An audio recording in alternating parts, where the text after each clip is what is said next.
last minute. We're working on scheduling them, and they're actually already scheduled more in advance.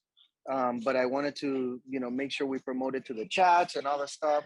So right now we're here in the office. We got just a couple people preparing bagels and stuff. I want to keep it very open. If you have any questions about lending whatsoever, just ask. You know what I mean? That's the whole purpose of today. And then also talk about, we'll be talking today about the basics of pre-qualifying and screening your clients.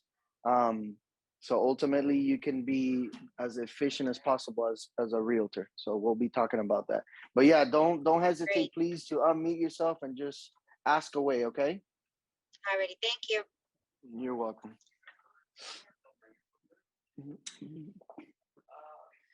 Man, that's a big variety of bagels. I didn't even know you can make a purple bagel. And what are you exactly staring at for so, with such intensity? What?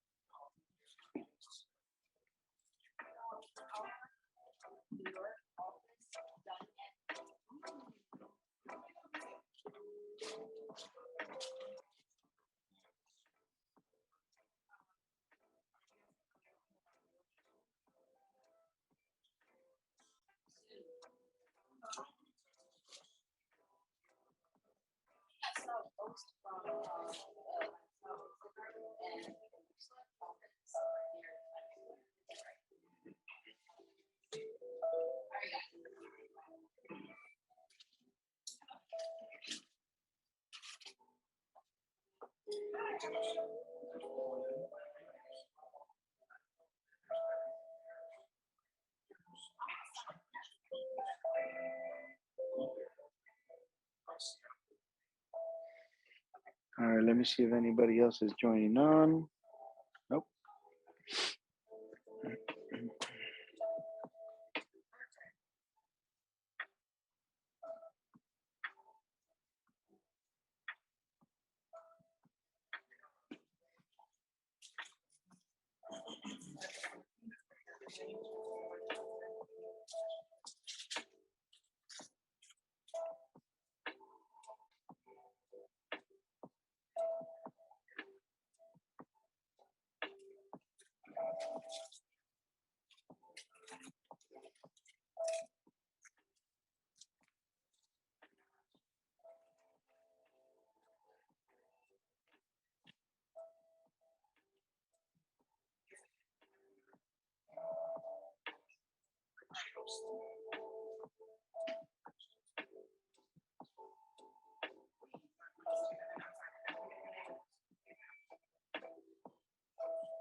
Yep.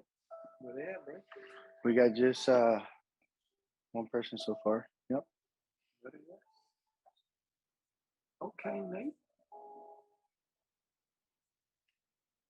I love this stand, man. So how do you set it for it to actually follow me? I have no idea. You need to learn your tools. Yeah, unless it looks like you have to have it charged in the back, or maybe press this button. Hi, Joel. He's saying hi. I have you on my ear. Okay. I just told him. Yeah. You're registered in the Miami Lakes. I think you told me last time. No, I'm from Gables. In the Coral Gables. Okay, got you. Yeah. West Gables in the house. All right, let me put this. But I'm going right now to Doral. To Doral? Yeah, I heard great things about the people in Doral.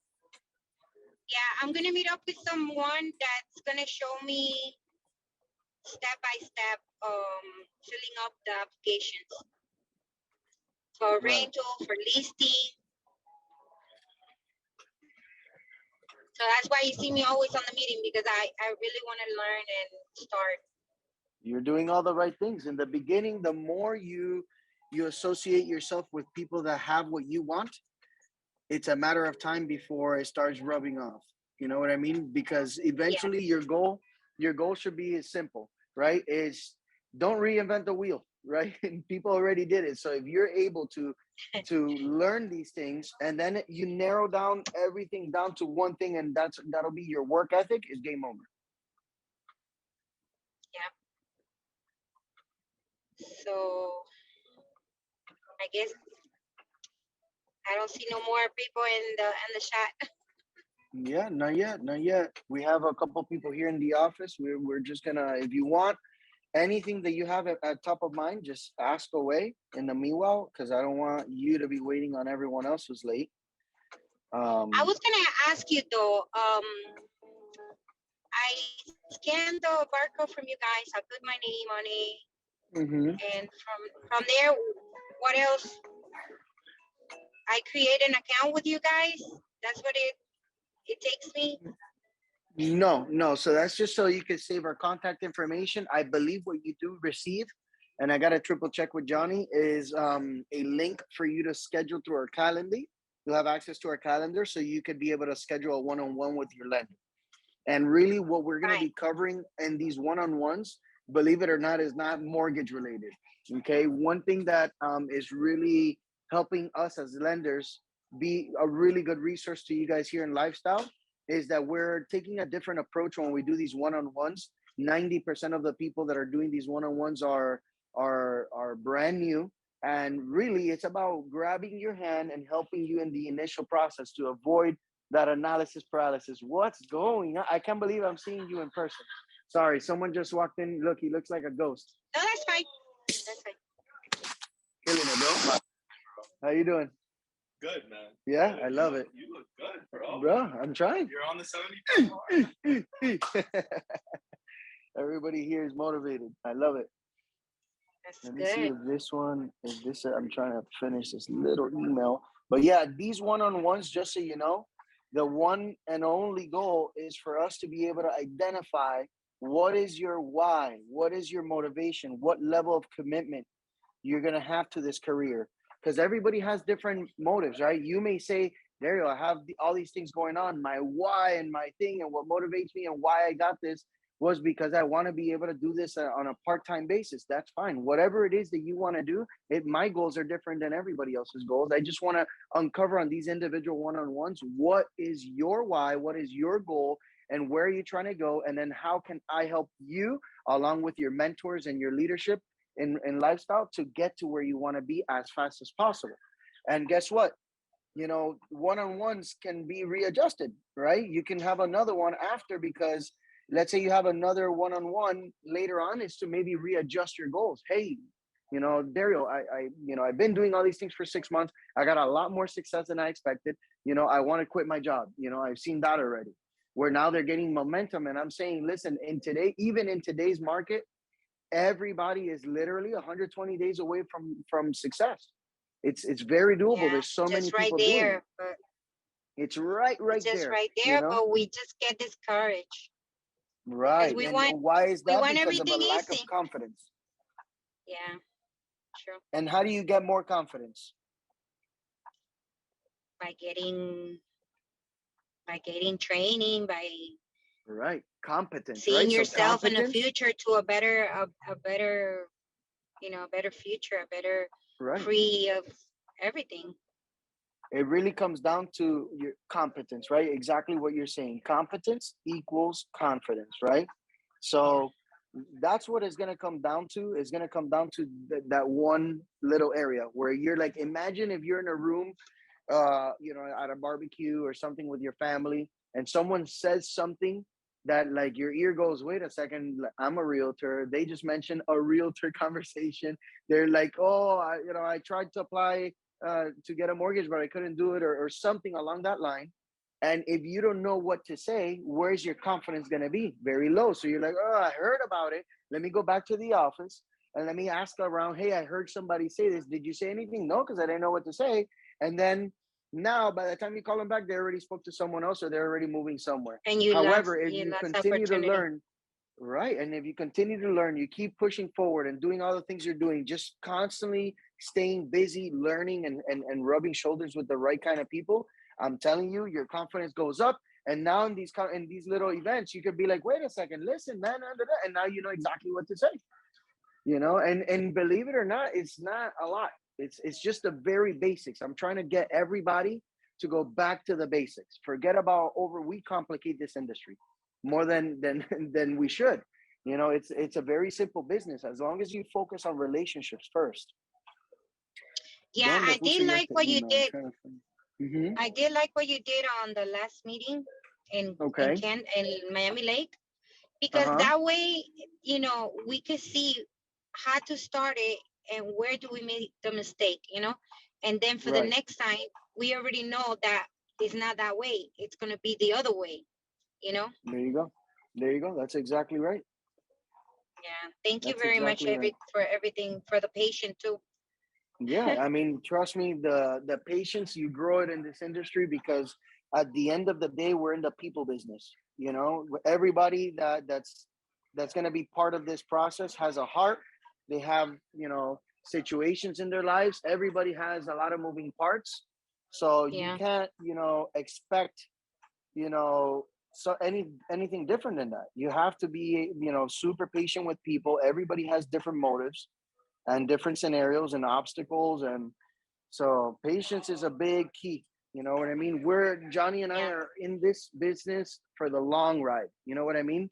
I'm more interested in nurturing relationships for the long term, because life changes. There's going to be people that right now might be kind of sitting on the sidelines. They attend other trainings, but they're not really going. And it happened to me one day. I don't know what really happened. I don't know if it's a combination. It wasn't really like a big life changing event.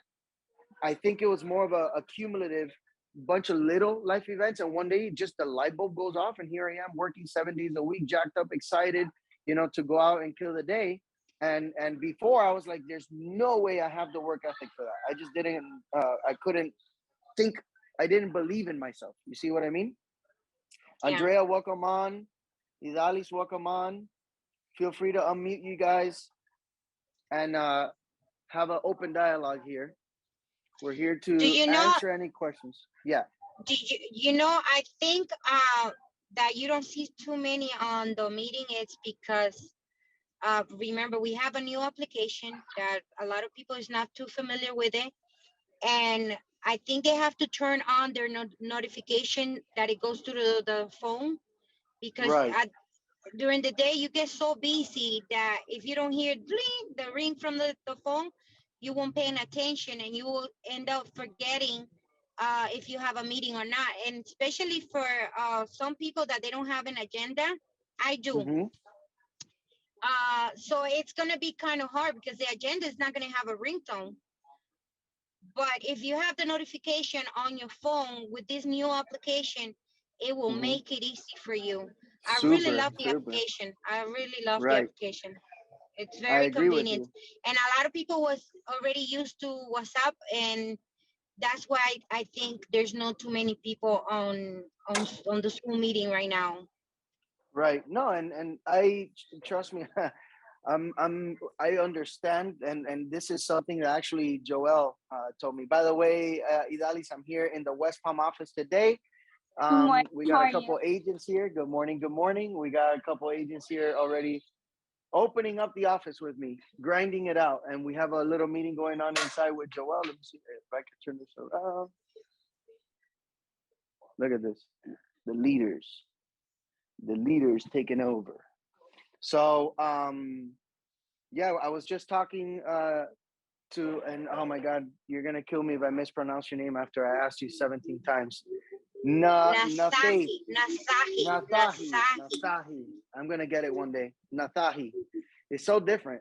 I should have already memorized this. Nasahi, right? So I was just talking to her. Today's point here, Idalis, is just to have an open dialogue, questions and answers. Mainly, I'd like to train everybody where really the loan conversation comes into your career, right? How you can draw the line of, I don't want to be a loan officer. I have a big plate full of a bunch of different things I got to do as a realtor. I don't need to learn any of this, right? But how to create a conversation, right? How to make sure that when you're speaking to your clients, you're being super time efficient, right? In the beginning, everyone starts off, everyone really does. You start off with your confidence low, And then what happens when your confidence is low? That you have time because you're not busy. And when you have time, what do you want to do? Every single person that you speak to, you want to dedicate all this time to them. And then what happens is that now you trick your mind to thinking that you're working because you're always talking about real estate. You're just talking to real estate about the wrong people. And then what that does is it creates frustration. And now you're like, I've been doing all this time away from my family, spending money on gas, driving around with these people. And then if you learn these basic skills on how to have a conversation to uncover three things, which is income, credit, and assets, it's going to be game over. Now I'm training. There's a couple of realtors here in West Palm, a bunch of them in Miami Lakes, Aventura, and Pines that we're working with the 4 offices. And you have people that are just like referring left and right, left and right. And I'm telling them, listen, I want to train you throughout the process. Half of the people you're referring, you shouldn't even get them on the phone with the lender just yet. You know what I mean? Your goal should be to aim for the sale and miss with the rental, right? Aim for the sale and miss with the rental. Now, by having these conversations, you're already going to know, all right, let me not, take away time from them or take away time from you helping someone else. Because the thing is that when you have somebody, you're like, hey, you told me to go get somebody. Now I have somebody, right? Now you want to just like spend all this time with the wrong person. And what happens is that you use that as an excuse mentally. It happened to me. Okay. You use it as I have someone here, but it's uncomfortable to go get more people because what does it take? You have to go knock on doors. You got to make some cold calls. You got to contact your own family, which sometimes can be uncomfortable. All the money making activities, your mind, remember, we're survival animals originally, right? So anything that's uncomfortable to us, your brain wants to protect you from it. So you justify, I have this person in front of me, I'm working. When in reality, once you really get busy, and now I see a couple of people getting super, super busy, and they're doing these intro calls with their own clients and having this dialogue and building relationship. Now they're not wasting the client's time or their time. To me, it's never a waste of time. Why? Because you guys are my clients. You guys, the realtors, are my clients. So the more time I spend, cultivating relationships and building relationships, the better. But I want you guys to really value your own time, because I've seen people that once they value their own time, they can be productive and make money part-time. They just are really good at time management. And then when those people take it to the next level, that now they quit their jobs, I've seen like 5 people in the last 30 days, just lifestyle alone, quit their jobs. Why? Because they're being able to gain traction and their confidence is going up. Therefore, you're able to have more activity. Does that make sense? So what kind of questions would you have before I get into it? And by the way, guys, you guys are more than open to this. You can feel free to take notes. The whole goal is pre-screening. So what kind of questions would you have?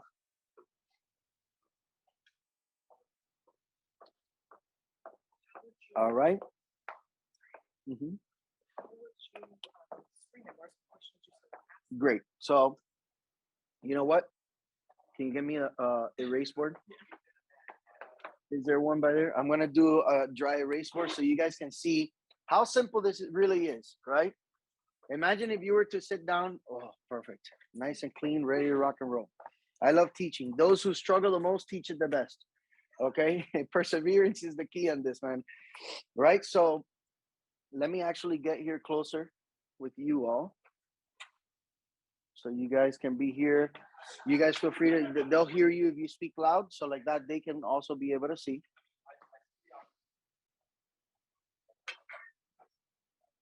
All right. So pre-screening your client. You don't want to make this an interrogation. Imagine if you're talking to somebody and you're just like, how much money do you make? Where's your credit score? Right? How much money have you saved so far? And you don't even know, how many kids they have, what's important to them, what are some of the things that they do outside of work. You have to understand, guys, every single person that takes the time to talk to you about real estate is a lead. And this lead is just someone who happens to be curious about learning more about real estate, right? Whether it's for their own purchase or whether they want to refinance, or they just have a couple of friends that they would be, you'd be surprised how many people are out there that are like super, they should almost like work for a non-for-profit. They're like my number one cheerleader. I have 3 people that have never gotten anything from us, not a refinance. They haven't, done a mortgage or anything, and they refer a ton of people. You know what I mean? So the way you need to see this is every single person is a potential cheerleader for my business. So every single person you speak to, focus on relationships first. So we'll put that here. Relationship is number one. Okay. The byproduct of it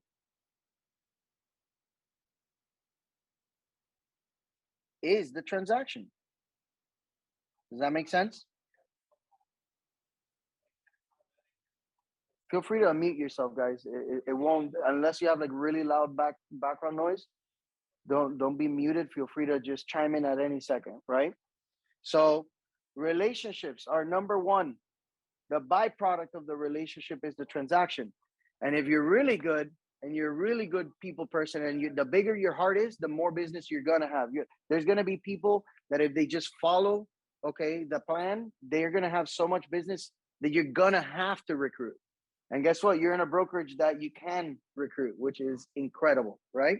So when you do this, what are you doing, right? On these intro calls, you want to find out how to build rapport. Some of these calls that you have, you may have already met them in person. They might be warm and it's an aunt or an uncle. Obviously, common sense rule still applies, guys. All right. So don't like to your uncle that you've known all your life. So what do you do outside of work? You know what I mean? You look like a moron. You don't want to do that.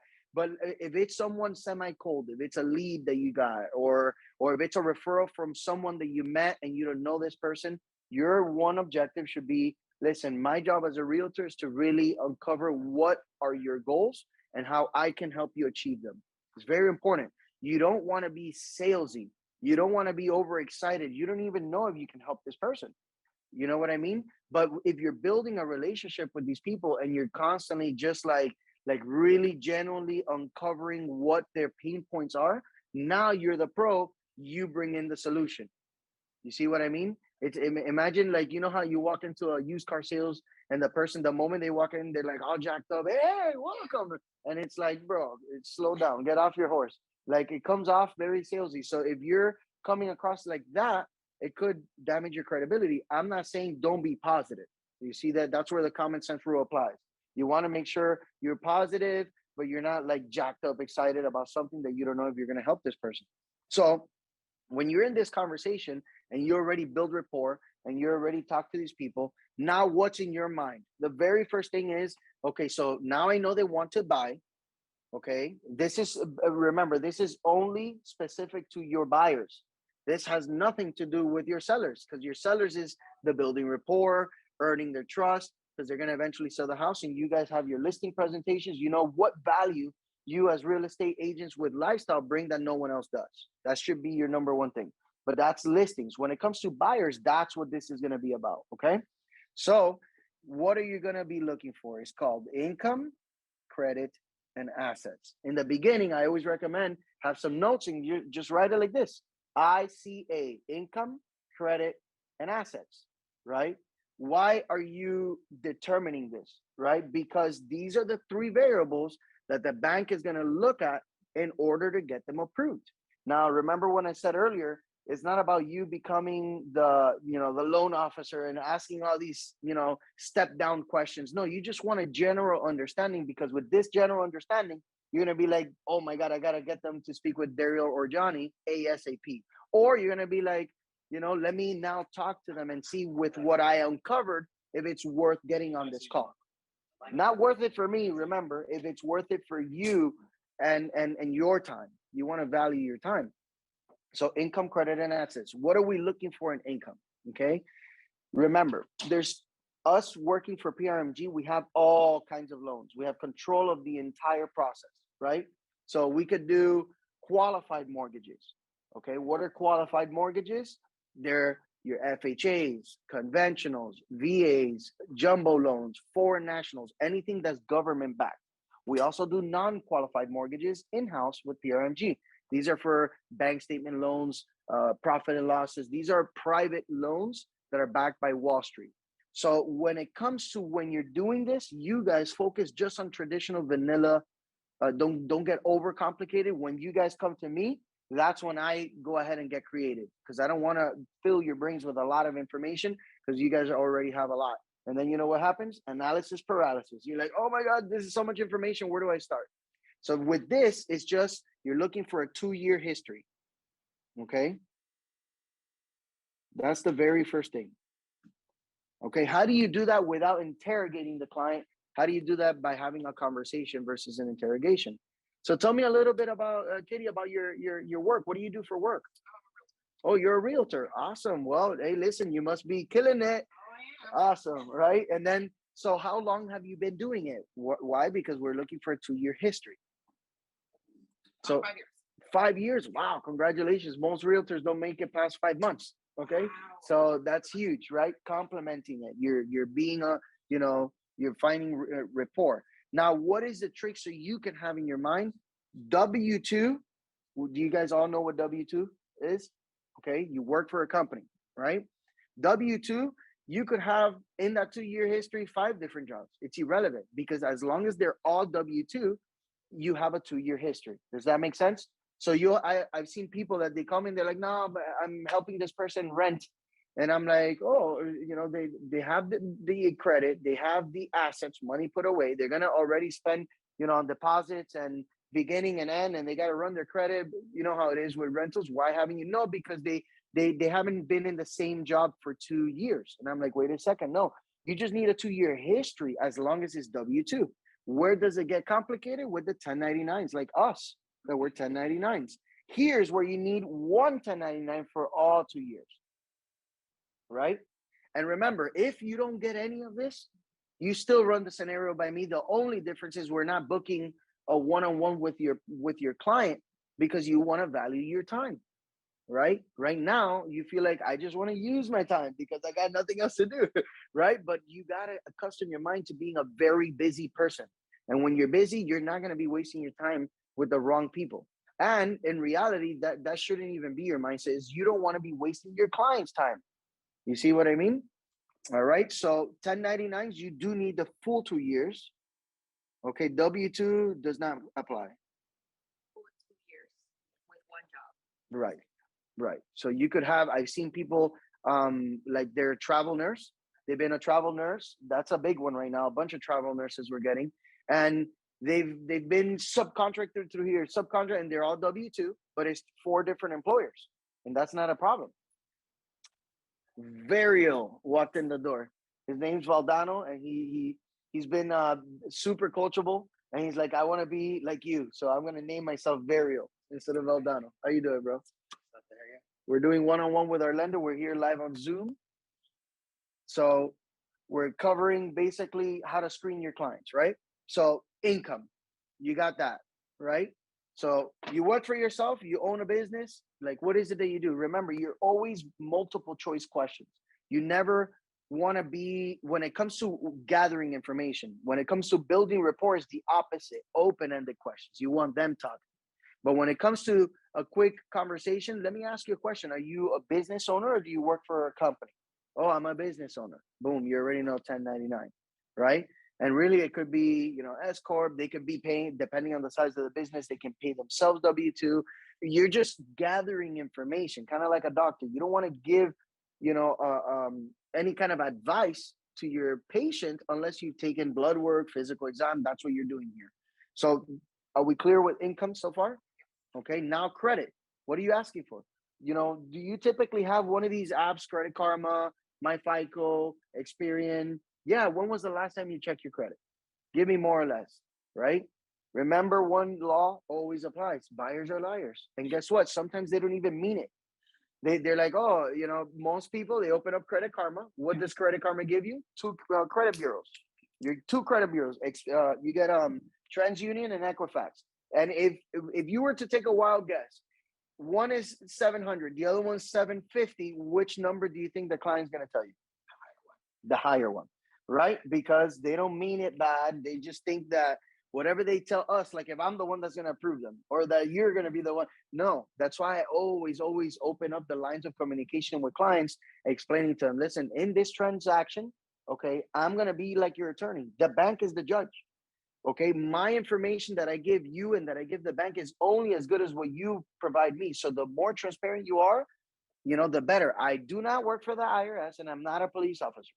I like saying that, and everybody always cracks up because the more information you give me, the better. Okay, so what is your credit score, right? And then they tell you, let's say, they tell you it's 700. You're gonna say, what is a source? You always want to know, is it Credit Karma? Okay, is it Experian, the app?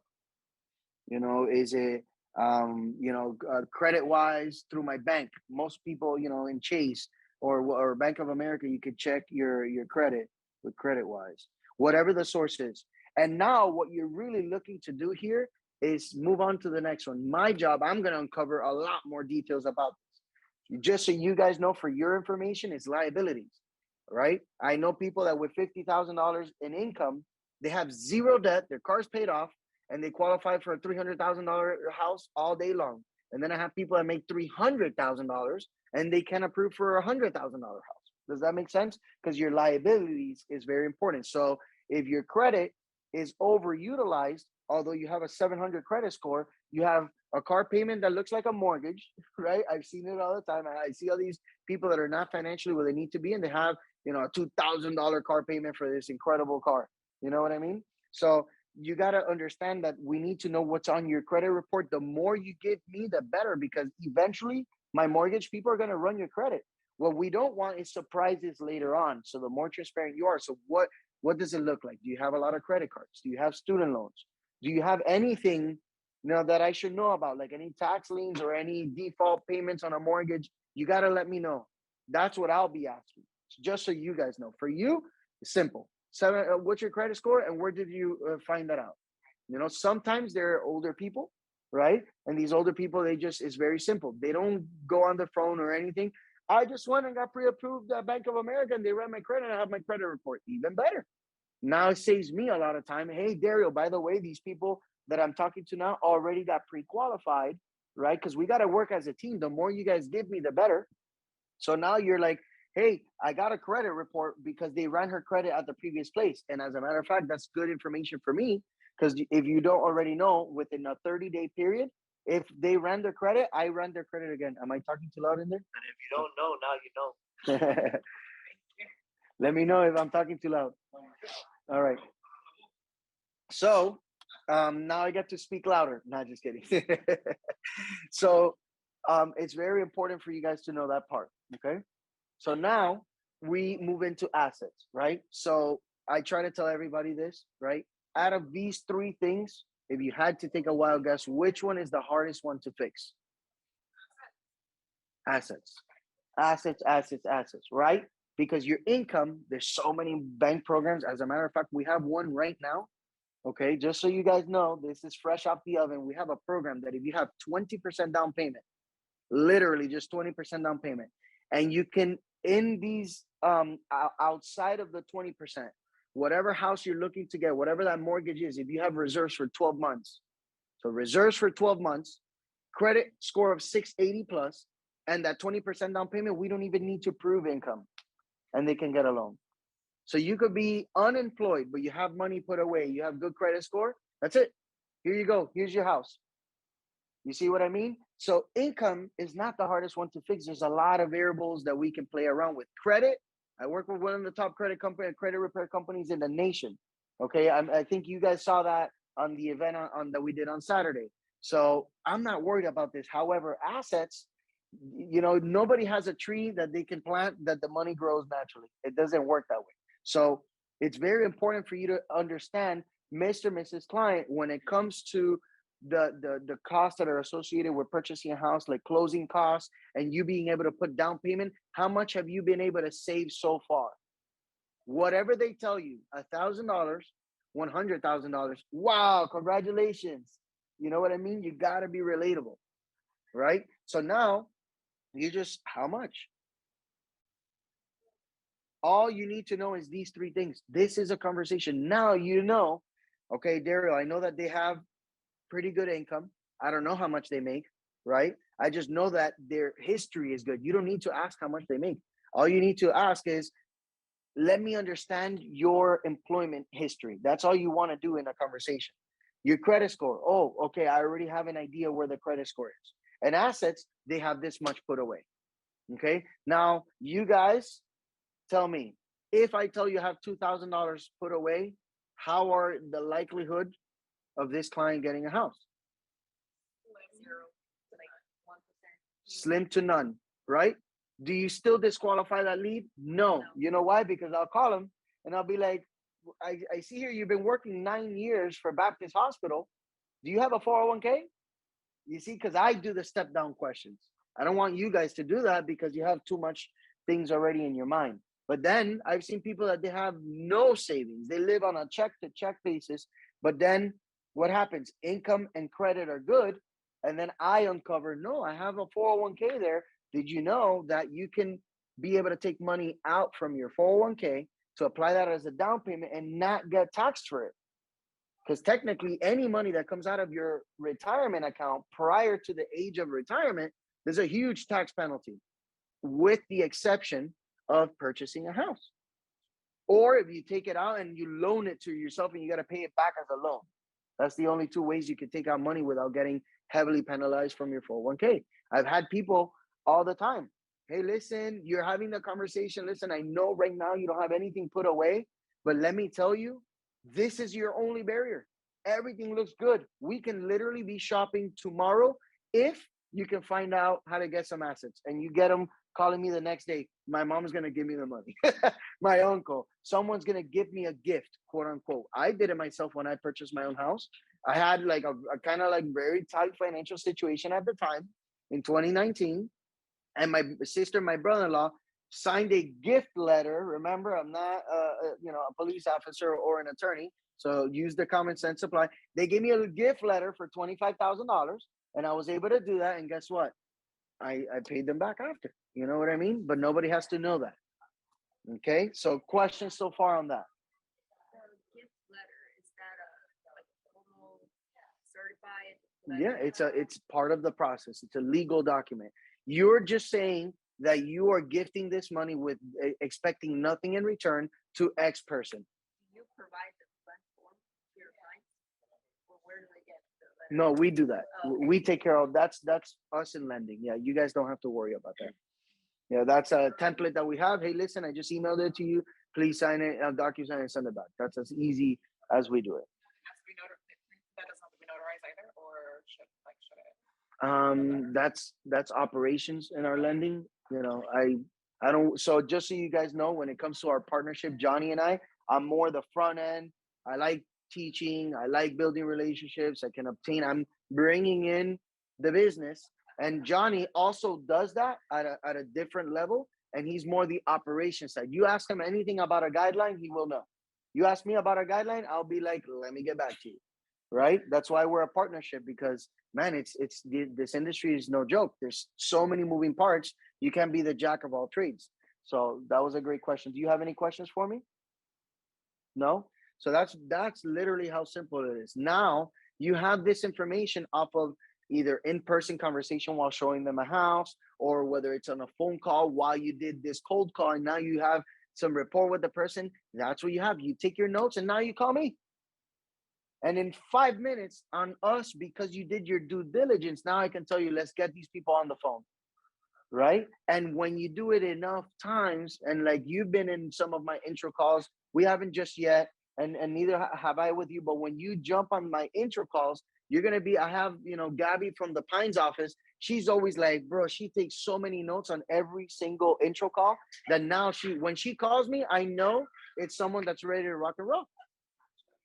You know what I mean? Or she's calling me because she's like, Dario, I followed the notes from the last time, but I looked into this and I'm not quite convinced. Where else can we find out? Okay, and another big one, guys. I should actually add it here, is gonna be the deal breaker. Okay, this is where you guys really, really need to harp on. It's immigrants. You need to know immigration status. Your very first thing: are you a citizen or a resident? Oh, you're a citizen? Perfect. That's it. Move on to income, credit, and assets. If it's somebody that tells you, hello, welcome. If it's somebody that tells you, no, I don't have my residency yet, I'm still waiting for my paperwork. Okay, that's when you say, okay, I got to take this note down. Don't ask any more questions, and then I'll have that conversation with them. Because we do have a program, but it depends on the visa, and immigration statuses are pretty crazy. And most people wouldn't want to do a foreign national loan and put 30% down. Most people don't have that. So we'll leave that down, but it's very important. When I get a call from any of you, hey, what's the immigration status? Oh no, they're a citizen or resident. Perfect. I don't want to uncover that later in the process. We had one last night. Actually, in this office, everything was done. They sent the bank statements. We sent the bank statements over to corporate. They calculated the income. Everything's good. They're like, wow, we actually feel like we could buy. And sure enough, they can't. They don't have an immigration status at all. Zero immigration status. His I-10 number, which is kind of like that temporary protection that the government gives you so you don't get like deported because you're in good standing, you're working, they give you a tax ID so you can be able to work, and all that stuff was expired. So it's very important to learn early on what their immigration status is, and from there, income, credit, and assets. That's that simple. There'd be nothing that you could do for them. They'd have to get that situation figured out first. Right. I mean, even then, that's why I say, let me know, hey, there, I got this person. I fudged it up a little bit. I got income, credit, and assets, and then I asked about immigration because I forgot. So I'm unclear. Okay, perfect. What's the scenario? And once I know, I can reach out to them, because guess what? If they got the assets, they got everything. Because I can still give them a hard money loan. You get me? I can still be able to say, listen, how bad do you want it? Right now, because you did a good job uncovering it, that they hate their landlord. That they're in a super tight situation. That they're trying to move quick. Well, how bad are you bleeding? You know what I mean? Do you need a tourniquet or do you need a Band-Aid? You know what I mean? That's the way I look at it, right? So once you have that information, then I'll determine. But you do need to have this. It's super important. But that's pretty much it, guys. That's like, unless you have any other questions for me, that should be your goal. It's uncovering immigration status, income, credit, and assets, and it's game over. From there, it's just, let's do a buyer's consultation. Now, what's the later part in the buyer's consultation? It's simple. I'm going to be sending you, Mr. and Mrs. Client, an email. It's going to have two attachments. One is the application. The other one is the list. So you can scratch off item by item of all the documents we're going to need. Most lenders out there are going to give you a pre-qualification. Okay, my lender, this is not the way you guys should be speaking. My lender is going to give you a qualification, but it's on you. We work at your speed. We're not going to rush you. You need to be more motivated to buy this house than we are. You know what I mean? I'm just here to help you in the process, make it smooth, make it a positive experience. But you need to be motivated. So the faster you send my lender the documents, within 48 hours, you will know if you're ready to close in the next 30 days, or if we're going to put you on a plan to get you there as fast as possible. Okay, so I have a question. Yeah. Now, for somebody who has like problems with, like, let's say you discover that they have like immigration problems, before you start like the whole process, would they be able to just get like a hard money loan through you instead of going through that other route? Yep. Okay. Yeah, you could, and even then, remember that the connections that us in Vice City Lending have with San Juan. San Juan's like my brother from another mother, and this guy does all the hard money loans for our branch, and he doesn't work with institutions or banks. He has 19 investors in his phone that he can reach out and say, look at the property, look at the area, and look at the scenario we have. What are the terms you could give me? And he shops it. And then the best terms, when San Juan gives me a call, I'm contacting your client and saying, listen, so we can't go the traditional route because we got no papers. You don't have the document requirement for a traditional loan. We got to go this way. And the point of having a private hard money loan is a bridge. It's not designed for long term. It's to get you in the house. Once you got the house, guess what? We do a refinance after and get you into a traditional loan. But now when you have the house, what do you have? Assets. You see what I mean? That imaginary money. I call it, you should write that down. Imaginary money equals equity. It's not real money. It's imaginary money. How does it become real? When it's in your bank account or reinvested into another appreciating asset, another piece of real estate, a really solid mutual fund, whatever the case may be. You guys can't Welcome. It's taken, okay? Oh, there you go. Yeah, she already scheduled something on my calendar. Well, guys, any questions? No, that was really awesome. Yeah, that's the whole program. Any questions? No? Feel free to unmute yourself. There you go. Information was great. Awesome. I'm All right. starting- Well, if you say that again, sorry. I'm brand new, so I'm studying the real estate business, so I'm learning everything. Good, good. I'm telling you, competence equals confidence. That's how you're gonna get, having these conversations. That's gonna be on a shirt. Yeah, yeah. We should actually make a shirt like that. Literally. Yep. So thank you so much for joining on. Feel free to, contact us. You have all our contact information already. So if you have any questions, concerns, don't hesitate to reach out, okay? All right, thank you. All righty. Have a good one. Bye-bye.